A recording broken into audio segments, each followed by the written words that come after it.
सचिन सरांना थँक्यू बोलेन आणि कल्पेश सरांना आणि तुम्हाला सॉरी बोलेन पहिलं, कारण मला वाटतंय 4 वर्षापासून ही लोक फॉलोअप करतायत.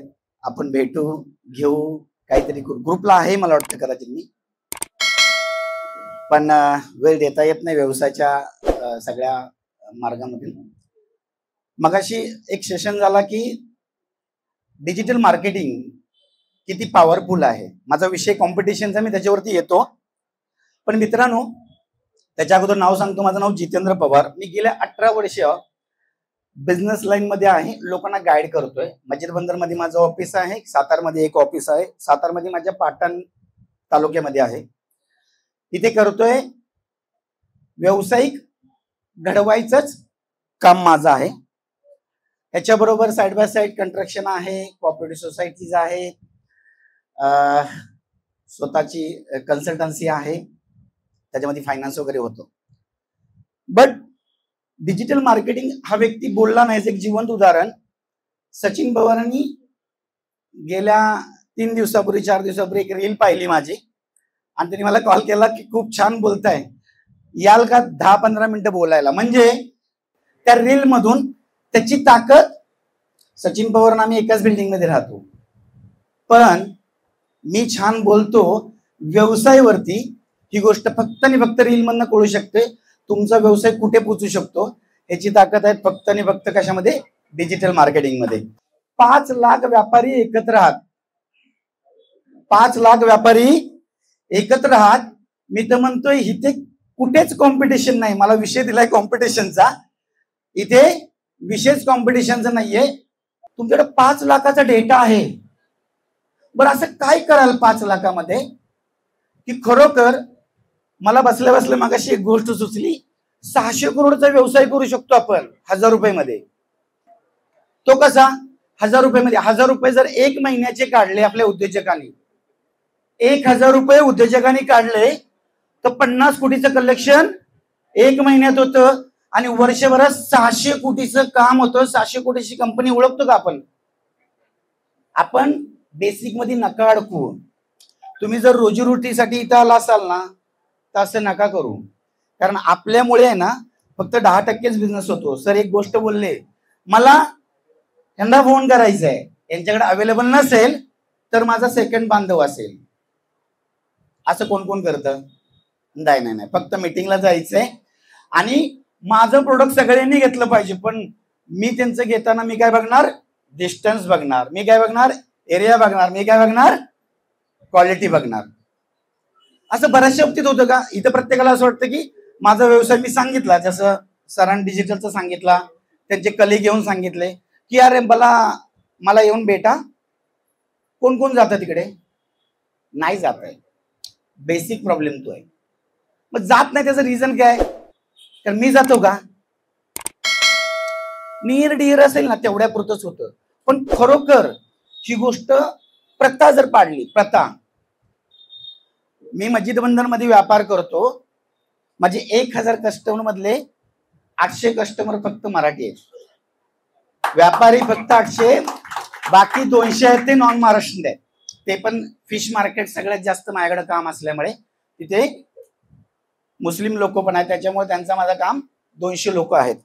कॉम्पिटिशन, तुम्ही आता विषयावरती येतो कॉम्पिटिशन. अजून एक सर मला असं वाटतंय, बऱ्याच वेळ मला वाटतं की माझ्या मराठा बांधवाला मला काम द्यावं, पण त्या ग्रुपमध्ये आहे ना कधी पोस्ट कोणती टाकले, तो गिझर खराब झाल्यानंतर रिपेअर करणारा, तो मी शोधायला मला वेळ नाहीये. तर मला एक कल्पना मागाशी सुचली.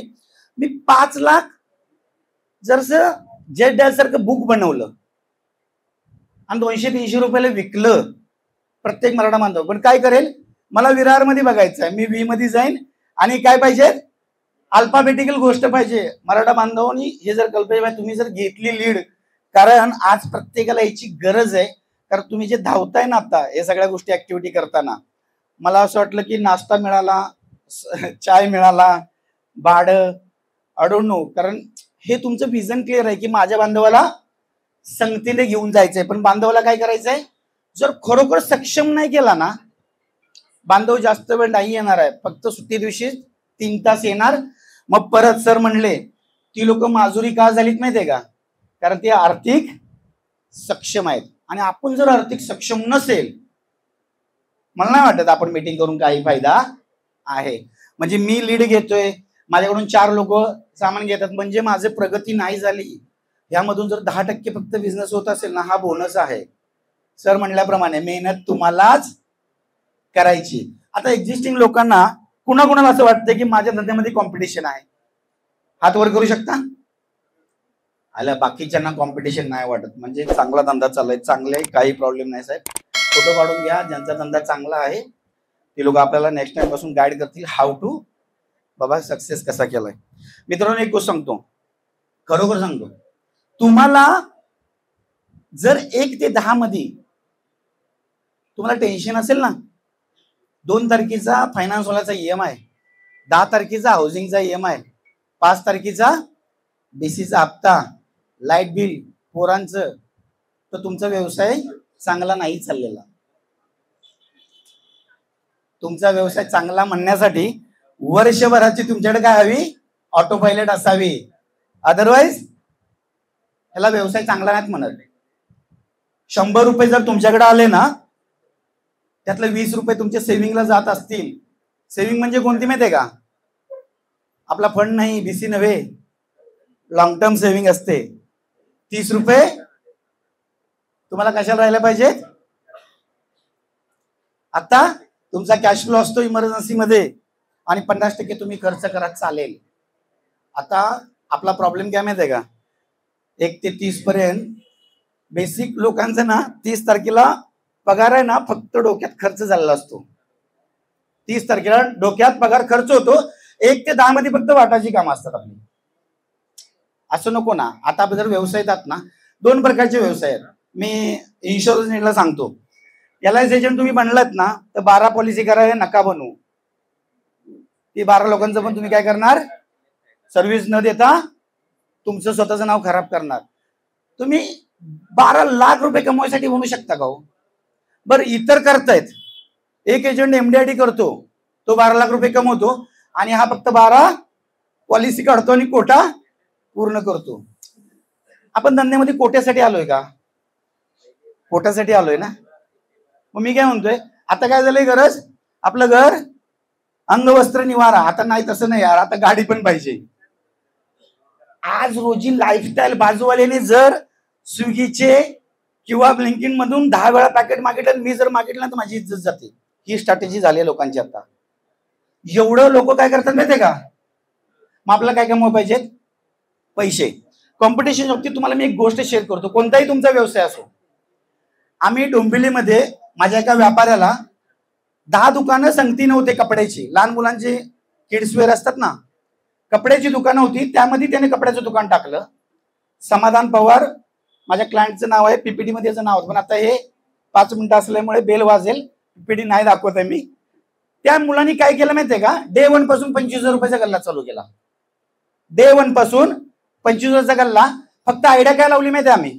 माहितीये, आता लोक मॉलमध्ये जातात, ती काशेची वाटी माहितीये, आपण पहिलं ती तांब्याची, ती घासायचं, पाय घासायचे, काय बोलतात त्याला? सॉरी, का सेवन, ती मशीन आणून लावली आम्ही. तो कस्टमर आला ना, एकाकडे एकत्र येत नाही, 2-3 येतात बघा. ही लोक आल्यानंतर, नाही नाही आजी, हे तुमच्यासाठी मशीन आहे बरं का, ते फ्री मध्ये, पायाची गरमी असते ना, तर त्यातून काय निघते, ती गोष्ट थेरपी करून जावा. अक्षरशः तुम्हाला सांगतो, काम नसेल ना तरी एक जण येऊन जातो, ट्रीटमेंट घेऊन जातो. पण त्याच्यामुळे काय होतं माहितीये का? तो 10 लाखांना सांगतो, जायचं कोणाच्या दुकानात? तो जाऊ शकतो का डिजिटल मार्केटमधून? विकू शकतो का? नाही विकू शकत आहे ना, कारण डोंबिवलीवरून मला वसईला त्याला प्रोडक्ट देता येत नाहीये. पण डोंबिवलीतला डेटा त्याने कसा कव्हर केला? अशा पद्धतीने कव्हर केला की ज्या माणसाने ही मशीन लावली आणि या मशीन मध्ये, अरे नाही, हा मुलगा माझ्याच घरचा आहे. दुसरं कॉम्पिटिशन, खारघरमध्ये जेजेस रसोई, तुम्ही गुगलला सर्च करू शकता. 35,000चा गल्ला होता, 120 ते 150% 1 वर्षात प्रॉफिट करून दिला. आज 2 लाख रुपयाचा गल्ला पर डे. जेजेस कॉम्पिटिशन नाहीये मित्रांनो. आणि जर तुम्हाला 0 इन्व्हेस्टमेंट मध्ये बिझनेस चालू करायचा असेल तर मस्जिद बंदर मध्ये मी माझ्या एका क्लायंटला फ्रेश फ्रॉग नावाचं प्रोडक्ट चालू करून दिलं. फ्रेश फ्रॉक म्हणजे माहितीये तुम्हाला? आता माहितीये दुपारचं लोक काय करतात, सलाड खातात. आता लोकांना वाटतं मला डाएट करावा, मी 30 रुपयाचं फ्रेश फ्रॉक सलाडचं दुपारी पाठवायचं चालू केलं. इन्व्हेस्टमेंट काय नाही, सकाळी काय करायचं, काकडी घ्यायचं, बीट घ्यायचं, टमॅटो घ्यायचं आणि ही गोष्ट चालू केली. मित्रांनो, तात्पर्य एकच आहे, तुम्हाला जर खरोखर रोज अशा टिप्स मी जे आता बोलतोय तुम्हाला हव्या असतील तर रोज सकाळ संध्याकाळ किंवा 2 दिवसांनी तुम्हाला अशी गोष्ट टिप्स मिळेल बिझनेसची. 2 स्कॅनर आहेत, एक युट्यूबचा स्कॅनर आहे माझा चॅनल आहे 96 वेल्थ राईटचा, आणि एक इंस्टाचा स्कॅनर आहे. तुम्ही स्कॅन करून काय करू शकता, त्याला फॉलो करू शकता. तुम्हाला रोज अशा टिप्स मिळतील. आणि जर कोणालाही माझ्याकडून फ्री बिझनेस हेल्थ चेकअप करून पाहिजे असेल तर ती गॅरंटेड देईल. जर माझ्याकडे येत असाल तर टर्नओव्हर तुमचा 50,000 असेल तर तो 1 लाख रुपये आपण नक्की करून देऊ.